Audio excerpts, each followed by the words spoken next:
আসসালামু আলাইকুম ফ্রেন্ডস, সবাই কেমন আছো? আশা করি আল্লাহর রহমতে সবাই ভালো আছো। So everyone, good mornings. দেখতে পাচ্ছ বাচ্চাদেরকে তোমার নাস্তা খাইয়ে পাঠিয়ে দিয়েছি স্কুলে। তো এই পর্যায়ে আমার হাজব্যান্ড বাচ্চাদের জন্য বড় একটা মাছ নিয়ে আসছে। এখন মাছটাকে কাটবো। মাশাআল্লাহ, মাছটা প্রায় তোমার 3 কেজি ওজন, অনেক বড়। এদিক দিয়ে আমার কুটা শেষ। তো লেজের দিকের পিসগুলোকে তোমার আলাদা রেখেছি। এখানে পুরোটা তোমার মাথা আলাদা রেখেছি। এখানে আস্ত পিসগুলো, এখানে পেডিগুলা, যখন যেটা খেতে চাইবে বাচ্চারা তখন সেটাই দিব। আর এখানে লেজটা রেখেছি তোমার ভর্তা করার জন্য। এই দিক দিয়ে এগুলো কার জন্য বলো তো? এগুলো হচ্ছে আমার পোষা বিড়াল পুষির জন্য। তোমার মাছের নাড়ি বুড়ি ওগুলো রেখে দিয়েছি। বিশেষ করে তোমার নাড়ি বুড়ি বলতে ওটা না, এখানে হচ্ছে তোমার কলিজা, চর্বি, এগুলা দেখো রেখে দিয়েছি ওর জন্য। ওকে রান্না করে দিব আলাদা, ওকে ভীষণই খুশি হবে। তো আমি সব সময় মাছের বাজার বলো, মাংসের বাজার বলো, এভরিথিং আমি বক্সে রাখার চেষ্টা করি।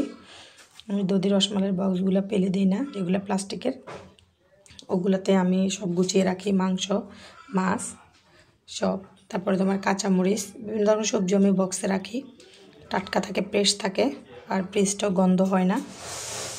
আর তোমার এভাবে রাখার মেন উদ্দেশ্য হলো ফ্রিজে তোমার রক্তের পানিটা পড়বে না। তুমি যত রকমের পানি জড়িয়ে পলিথিনে মুড়িয়ে রাখো না কেন, তোমার ফ্রিজে রক্ত বের হবেই, ময়লা হবে ফ্রিজে রক্ত দিয়ে। সেই জন্য আমি সব সময় তোমার এভাবেই রাখি। এদিক দিয়ে ও সিঙ্গারা নিয়ে আসছে। তো মাছ কাটাকুটা গুছানোর পরে এখন রান্নার পর্বে চলে যাব। এখানে তোমার কলের ডাল নিয়ে নিয়েছি গুঁড়ো করা। এখানে তোমার লবণ, হলুদের গুঁড়া এগুলো তোমার দিয়ে দিয়েছি। কয়েকটা কাঁচামরিচ চিড়ে দিয়েছি, একটু ঝাল ঝাল হলে ভালো লাগে। তো সব কিছু রান্নাবান্না শেষ করব। রান্নাবান্না শেষ করার পরে তোমার ঘর গোছানো,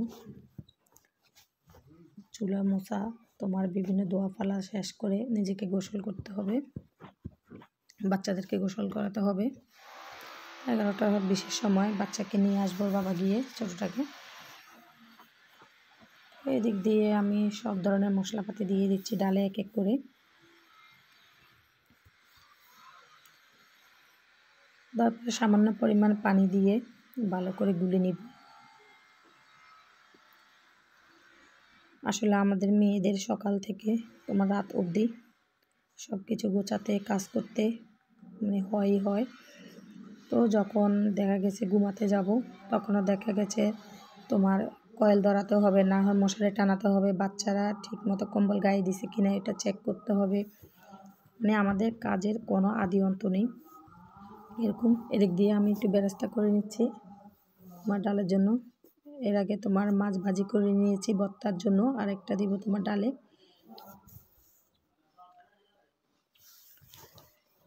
এভাবে ডাল রান্না করলে ভীষণই মজাদার হয়, বিয়ে বাড়ির মতোই হয়।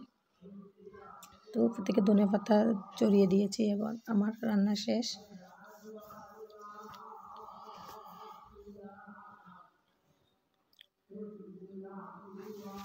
দেখো ডালটা একটু ঘন ঘন হলে খেতে ভালো লাগে। আমাদের ফ্যামিলিতে আবার ডাল হলে অনেক ভাত খেয়ে ফেলে অনেকেই। তো এখানে একটু মুরগির হালকা কলিজা ভুনা করে নিয়েছি। এটাও শেষ পর্যায়ে সামান্য মশলা গুঁড়ো দিয়ে নামিয়ে নিব। এখানে ও শাক নিয়ে আসছে, তোমার সরিষার শাক ভর্তা করব। এদিক দিয়ে তোমার রটের খাঁচা বাঁধা হচ্ছে বেসের জন্য। ও আমার হাজব্যান্ড অনেক পরিশ্রম করতেছে। ও মানে সবসময় মিস্ত্রিদের সাথে মিস্ত্রি হতে চেষ্টা করে, বলে নিজের কাজ যদি নিজে থেকে না করি তাহলে ভালো হয় না।